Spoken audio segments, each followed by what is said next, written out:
Bonjour à tous, aujourd'hui je voulais vous parler du regard de Dieu sur nous. Parce que Dieu porte constamment un regard de miséricorde sur ses enfants, donc sur nous, un regard de bonté, un regard aimant. Et je me suis aperçue que lorsque on comprenait que Dieu nous regardait avec énormément d'amour, avec énormément de tendresse, eh bien cela pouvait transformer et modifier la manière dont on va à Dieu, dont on s'approche de Dieu. Saint Paul nous dit approchons-nous donc du trône de la grâce avec assurance. Et j'insiste vraiment sur le mot avec assurance. Parce que lorsque on se rend compte que le regard que Dieu porte sur nous est un regard de tendresse, un regard d'amour, de miséricorde, un regard qui reconstruit, qui nous guérit, qui regarde que la beauté chez nous. Parce qu'en fait, il y a une beauté inaltérable qui ne peut pas être touchée, qui ne peut pas être souillée en nous, qui ne peut vraiment, enfin qui est vraiment protégée et qui ne peut pas être détruite. Donc c'est une beauté éternelle. Et Dieu, lorsqu'on s'approche de lui, eh bien il regarde cette beauté éternelle. Il regarde en fait cet amour avec lequel il nous a construits. Et je trouve que lorsque on sait que Dieu nous regarde avec un regard de miséricorde, un regard d'amour, qui ne regarde jamais le mal, qui ne regarde jamais notre péché, qui ne regarde jamais notre passé, mais qui veut juste rentrer en communion d'amour avec nous, eh bien cela nous aide à nous approcher de Dieu avec assurance pour obtenir de lui toutes les miséricordes, tous les bienfaits, toutes ces grâces et toutes les choses dont on a besoin pour avancer tranquillement, paisiblement vers lui. Je voulais également montrer que le regard de Dieu est un regard qui cherche à entrer en relation avec nous. En fait, Dieu nous cherche constamment. Dans la Bible, on lit souvent cette invitation à chercher le Seigneur, chercher la face de Dieu, chercher le royaume des dieux, vous les humbles, etc. Enfin, vraiment, on a très régulièrement cette invitation, que ce soit dans l'Ancien Testament ou le Nouveau Testament, à chercher Dieu, le royaume de Dieu. Mais on ne nous dit pas beaucoup en fait que Dieu nous cherche. Il est tout le temps en train de nous chercher du regard et de nous attendre. Et donc le regard de Dieu est un regard patient qui cherche ses enfants. Donc on trouve cette idée dès la Genèse. Et donc par exemple au chapitre 3 à partir du verset 9, donc le chapitre de la chute de Ève et Adam, eh bien Dieu va à Ève et Adam et en fait il les cherche du regard. Et on peut lire: Le Seigneur Dieu appela l'homme et lui dit: Où es-tu donc? Il répondit: J'ai entendu ta voix dans le jardin et j'ai pris peur parce que je suis nu et je me suis caché. C'est quand même intéressant de voir qu'au verset 9 de ce chapitre 3, eh bien Dieu cherche l'homme. Il le cherche. Et il arrive vers lui avec un regard innocent. Il dit: T'es où? Tu es où? D'habitude, tu te montres à moi, je peux te rencontrer, je peux te visiter. Où es-tu? Et donc, voilà, c'est intéressant de voir là, à ce moment-là, que le regard de Dieu, il est neuf, il est neutre et il est aimant en fait. Il veut juste, voilà, il cherche à rencontrer son ami, à rencontrer sa créature, son bien-aimé. Et puis on peut également trouver cette idée du regard de Dieu qui cherche l'homme dans l'évangile selon saint Luc. Si l'un de vous a 100 brebis et qu'il en perd une, n'abandonne-t-il pas les 99 autres dans le désert pour aller chercher celle qui est perdue jusqu'à ce qu'il l'ait retrouvée? Quand il l'a retrouvée, il la prend sur ses épaules tout joyeux. Donc là, c'est une parabole que Jésus utilise, mais qui fait référence à la figure de Jésus, à la figure de Dieu le Père. En fait, si le Père a 99 de ses enfants auprès de lui, il lui en manque un, eh bien, quelque part, il va détourner son regard des 99 qui sont auprès de lui, parce qu'il sait qu'ils sont auprès de lui et que du coup, il est constamment en communion avec eux, pour aller chercher, aller parcourir la terre et chercher cet enfant qui lui manque. C'est un peu cette idée aussi qu'on a dans l'évangile selon saint Jean, au chapitre 4, lorsque Jésus dit le Père cherche des adorateurs en esprit et en vérité. Le Père, il est là, il surplombe tout, et vraiment il penche son regard sur le monde et il cherche. Son regard est porté sur les personnes qui veulent adorer le Père en esprit et en vérité, donc qui veulent tourner leur esprit vers le Père avec la vérité. Donc on pourrait penser la vérité de ses paroles, la vérité de ce que Dieu nous donne comme chemin pour aller vers lui. Du coup, il y a toujours cette action du Père qui se penche vraiment sur la terre, qui se penche sur tous ses enfants et qui les regarde.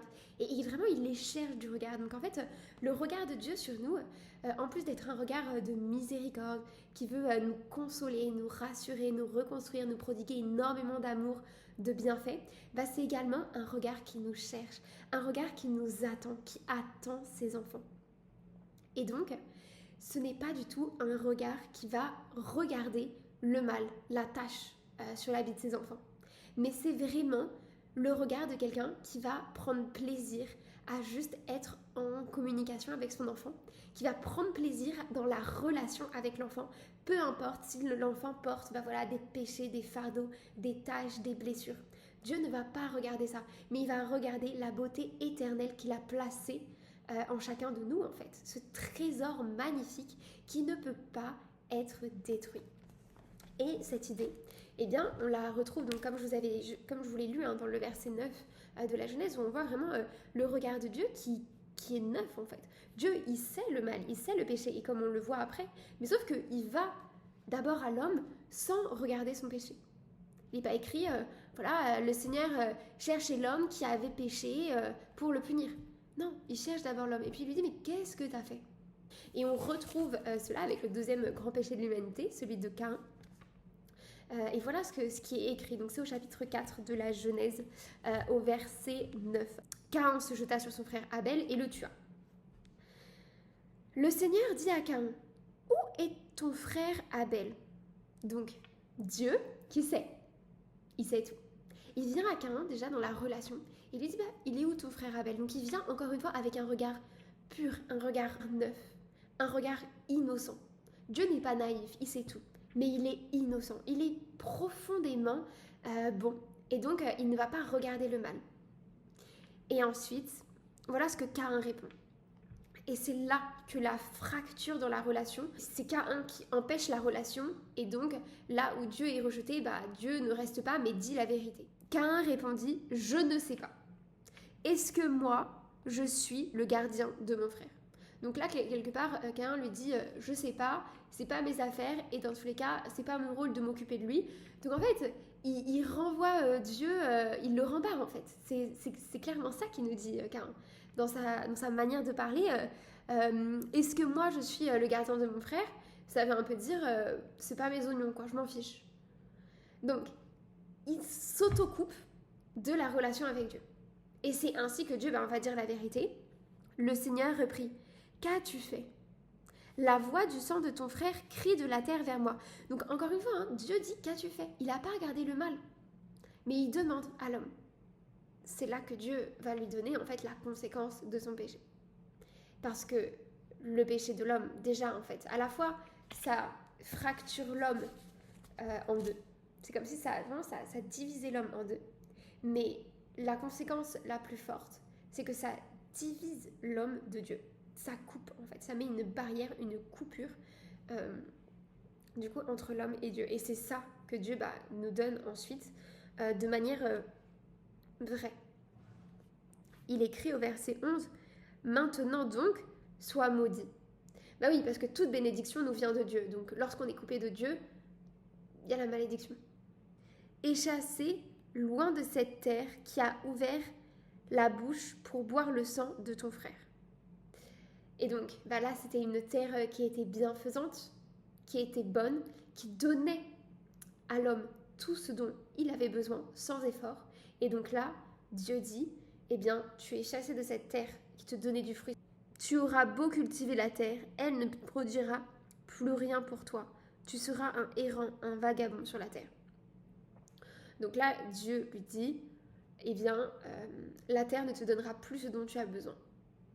Mais ce sont les conséquences directes. Parce que le péché introduit un véritable déséquilibre dans la terre, dans l'atmosphère. C'est pas Dieu qui choisit de punir l'homme en disant tu es mauvais, c'est pas bien, etc. Mais c'est juste une conséquence. Une conséquence, en fait, l'homme, il était là sur la terre pour justement dominer cette terre avec douceur, en lui donnant une forme de bienveillance, en lui donnant tous les nutriments dont la terre a besoin pour que la terre en retour lui donne tout ce dont il a besoin pour vivre. Et donc il y avait un échange harmonieux qui se faisait. Mais avec le péché de l'homme et avec cette forme de rivalité où l'homme veut plus que son voisin, il veut plus que son frère, il veut être préféré de son frère. Et s'il n'est pas préféré de son frère, et bien alors il le tue. Il y a une véritable rivalité. Et ça introduit une conséquence dramatique pour le bon fonctionnement de la terre. Et donc la terre ne produit plus son fruit.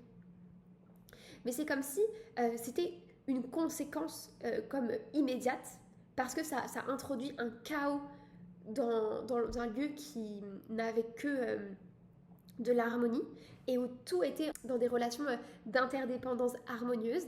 Et bien ça introduit un tel chaos que la terre ne produit plus son fruit. Mais il faut vraiment lire ça comme une conséquence et non pas comme une punition. Parce que le Père ne punit pas, mais il a créé le monde avec des lois spirituelles, des lois matérielles. Et donc, lorsque l'homme, par sa volonté, introduit un chaos dans cet ordre matériel, eh bien, cela a des conséquences en chaîne et en boucle. Et donc là, c'est une des conséquences en chaîne et ce n'est pas, encore une fois, je répète, une punition. Mais ici, à chaque fois que Dieu est allé rencontrer l'homme après son péché, Dieu n'avait qu'un seul désir, c'était sauver l'homme, c'était rétablir sa relation avec lui et aussi guérir l'homme de cette fracture qu'il avait introduite en lui-même. Dieu, en fait, il vient toujours pour guérir, il vient toujours pour restaurer, il vient toujours pour faire du bien, il n'est qu'amour. Mais lorsque l'on se coupe de lui, lorsque l'on refuse son intervention amoureuse et bienfaisante, pleine de bonté, eh bien, les conséquences négatives se mettent en boucle et donc on arrive dans une avalanche en fait de conséquences négatives qui sont toujours plus graves les unes que les autres. Mais il faut toujours comprendre que Dieu, quand il vient, il ne vient pas en regardant le mal. C'est juste parce que l'homme choisit de refuser l'intervention de Dieu, de se couper de Dieu, de se cacher de Dieu, qu'alors Dieu n'intervient pas. Parce que Dieu est un véritable gentleman, il est d'une douceur infinie. Il ne nous force jamais dans son intervention et son intervention, voilà, elle est souvent invisible, inaudible. Dieu parfois, il agit avec puissance, avec force et de manière visible et concrète. Et parfois, il agit, mais comme si rien ne s'était passé. Et pourtant, il s'est passé des grandes choses. C'est un peu la métaphore de la carte bleue. J'aime bien l'employer, c'est-à-dire donc parfois dans les rassemblements de prière, quand on invoque l'Esprit Saint, on prie pour des guérisons, etc. Il y en a qui vont vraiment ressentir des choses très fortes. Et donc voilà, là c'est lorsque Dieu il agit avec puissance, avec fracas. Mais du coup, dans la même assemblée, et des personnes qui ont reçu exactement les mêmes prières et les mêmes grâces de Dieu, les mêmes dons de Dieu, eh bien, ils ne vont rien ressentir. Et donc, c'est la métaphore de la carte bleue, c'est-à-dire que c'est comme une carte bleue.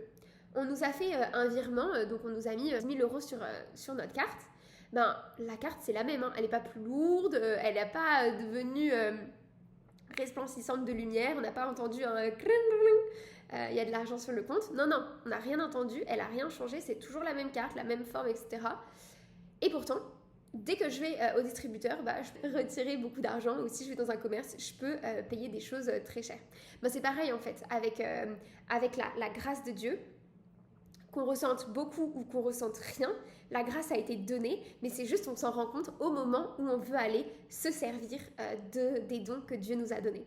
Et donc parfois pour ceux qui n'ont rien ressenti mais qui ont vraiment reçu le don de Dieu, l'onction, etc., ils vont aller dans la rue, puis il y a quelqu'un qui va être malade, ils vont dire est-ce qu'on peut prier pour demander la guérison, pour vous guérir, et puis la personne elle va imposer sa main, peut-être qu'elle va rien dire, mais là hop, du jour au lendemain, Dieu lui a donné le don de la guérison, elle a juste à poser sa main, comme la carte bleue qui est créditée, et hop, la guérison, elle est transmise, elle est donnée à la personne qui en avait besoin. Alors que, du coup, juste avant la prière de réception du don de guérison, la personne n'avait pas ce don. Donc voilà. Et je voulais vous dire, donc, si le regard de Dieu est un regard de miséricorde, s'il ne regarde jamais le mal, mais que Dieu vient toujours à nous avec un regard pur, eh bien, il ne regarde jamais notre passé.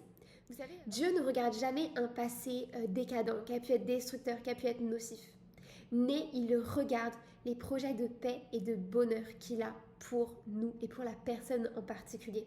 Dieu regarde la relation à l'instant T. Il regarde en fait si on l'accueille ou si on le rejette. Parce que, donc voilà, ce que je vous disais avec Dieu, le fait qu'il soit un gentleman incroyable, c'est qu'il ne s'impose jamais à nous. Il est tellement doux que, eh bien, il nous laisse l'accueillir, il nous laisse l'appeler. Et alors là, il peut venir avec beaucoup de douceur ou avec force si cela est nécessaire pour nous fortifier, nous édifier dans la foi. Mais très souvent, Dieu agit dans un calme, dans une douceur, dans un repos. Et en fait, c'est quasiment imperceptible.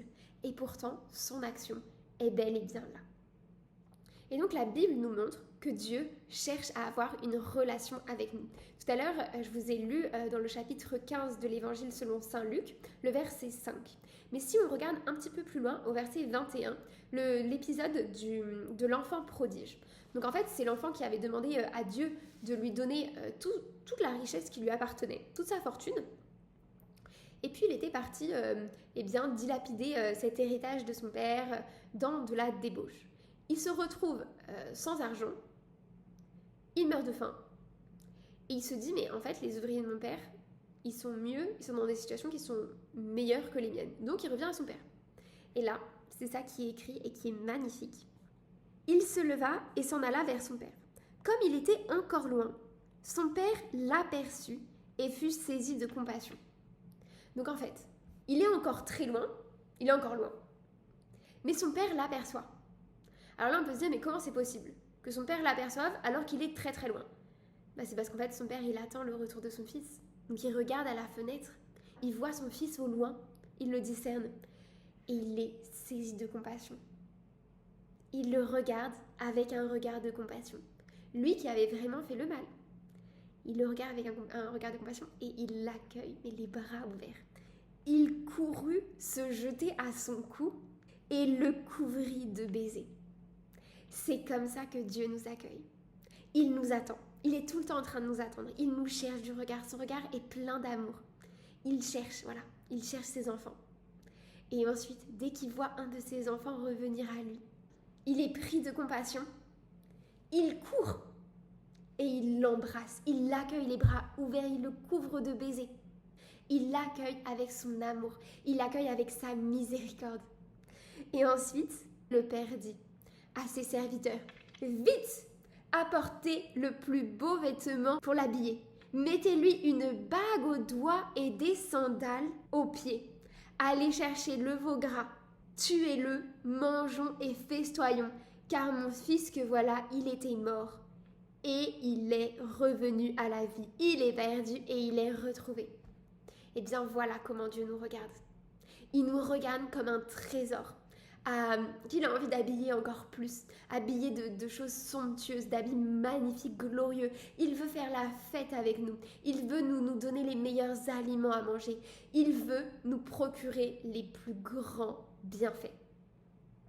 Et donc voilà le regard du Père sur nous. Un regard plein d'amour, de miséricorde et de tendresse, qui attend qu'une seule chose, c'est nous couvrir de cadeaux, mais nous couvrir de bénédictions, des meilleures grâces, des meilleures richesses, des choses les plus belles pour nous. On voit ici que le Père attend une relation, il cherche une relation avec ses enfants. Là où dans la Genèse, donc au chapitre 3 avec Ève et Adam, la relation avait été coupée parce qu'ils se sont cachés. Et avec Caïn et Abel, où Caïn se coupe de la relation à Dieu. Il l'envoie balader. Il dit, je sais pas, est-ce que moi je suis le gardien de mon frère? C'est un peu ma cause toujours, voilà, c'est pas mes affaires, c'est les tiens, m'en fiche de toi, quoi. Et donc, là où la relation, elle était empêchée dans la Genèse, eh bien, elle est pleinement accueillie par différents personnages dans l'Évangile. Et on peut regarder, par exemple, en Luc, au chapitre 19, avec l'histoire de Zachée. Il est écrit, « Il y avait un homme du nom de Zachée. Il était le chef des collecteurs d'impôts. » Donc, il n'est pas très bien, il n'a pas une très bonne réputation. Sa réputation, c'est une réputation de pécheur. On peut même l'accuser, voilà, les collecteurs d'impôts, parfois, ils pouvaient profiter de leur statut pour s'en mettre plein les poches. C'est un peu ça qu'il y avait dans l'esprit de l'époque. Et c'était quelqu'un de riche. Il cherchait à voir qui était Jésus, mais il ne le pouvait pas à cause de la foule, car il était de petite taille. Il courut donc en avant et grimpa sur un sycomore pour voir Jésus qui allait passer par là. Arrivé à cet endroit, Jésus leva les yeux et lui dit « Zachée, descends vite. Aujourd'hui, il faut que j'aille demeurer dans ta maison. » Vite, il descendit et reçut Jésus avec joie. Voyant cela, tous récriminaient. Il est allé loger chez un homme qui est un pécheur. Et ensuite arrive une véritable transformation dans la vie de Zachée parce qu'il dit « Voici Seigneur, je fais don aux pauvres de la moitié de mes biens et si je fais du tort à quelqu'un, je vais lui rendre 4 fois plus. » Alors Jésus dit à son sujet « Aujourd'hui le salut est arrivé pour cette maison car lui aussi est un fils d'Abraham. En effet, le Fils de l'homme est venu chercher et sauver ce qui était perdu. » Alors, Zachée, il est considéré comme un pécheur par tous les hommes. Effectivement, voilà, il collecte les impôts et il y a parfois de la petite malice pour collecter l'argent. Mais Jésus ne regarde à aucun moment cette erreur, ce péché, ce mal. Mais il vient accueillir Zachée parce qu'il est fils d'Abraham, parce qu'il est enfant de Dieu. Et donc, Jésus vient à sa rencontre en le regardant comme un enfant de Dieu. Et parce que Jésus le regarde comme un enfant de Dieu, comme quelqu'un de précieux, de magnifique, et bien en retour, Zachée reçoit cette miséricorde, reçoit une transformation et de lui-même, par la rencontre avec Dieu, eh bien, il dit dans son cœur, mais maintenant, c'est fini les arnaques à propos des impôts, je commence à partager ma richesse aux autres. Et je vais faire don aux pauvres de la moitié de mes biens. Je vais aussi rendre 4 fois plus à celui à qui j'ai fait du tort. Donc, par le regard miséricordieux de Dieu, eh bien, il y a une transformation qui s'opère par le Saint-Esprit dans notre cœur et qui nous rend bons aux yeux de Dieu, qui nous rend justes et qui nous aide à faire la justice, la bénédiction. Et donc, c'est vraiment ça que s'exclame Jésus. Lui aussi est un fils d'Abraham. Et donc, le salut est arrivé dans sa maison. Il est sauvé maintenant. Il m'a accueilli. Je le rends juste par la foi. Et la réponse spontanée de Zachée, c'est de rendre en fait. Il a reçu un tel bienfait dans ce regard miséricordieux de Dieu qu'il ne l'a pas jugé sur son péché ni sur son mal, mais qu'il l'a quelque part regardé tel qu'il est véritablement dans sa beauté qui ne peut pas lui être retirée, celle d'être enfant de Dieu. Voilà, donc maintenant je vais prier pour vous, pour que Dieu mette au fond de votre cœur cette certitude qu'il vous regarde à chaque instant avec un regard de miséricorde, un regard d'amour, que cette miséricorde vous envahisse, que l'amour de Dieu le Père vienne vraiment visiter vos cœurs, vos âmes, vos intelligences, que vous découvriez le regard de miséricorde que le Père porte sur chacun de vous. Voilà, Seigneur, je te remercie pour tous tes enfants. Merci pour toutes les grâces que tu mets dans leur vie. Merci pour le Saint-Esprit que tu répands en abondance dans leur vie, dans leur cœur. Seigneur, je te demande de venir les visiter par ta miséricorde et de mettre au fond de leur cœur la certitude que ton regard est un regard de paix, un regard qui ne regarde jamais le péché, mais un regard qui regarde la beauté qui se trouve dans tous tes enfants.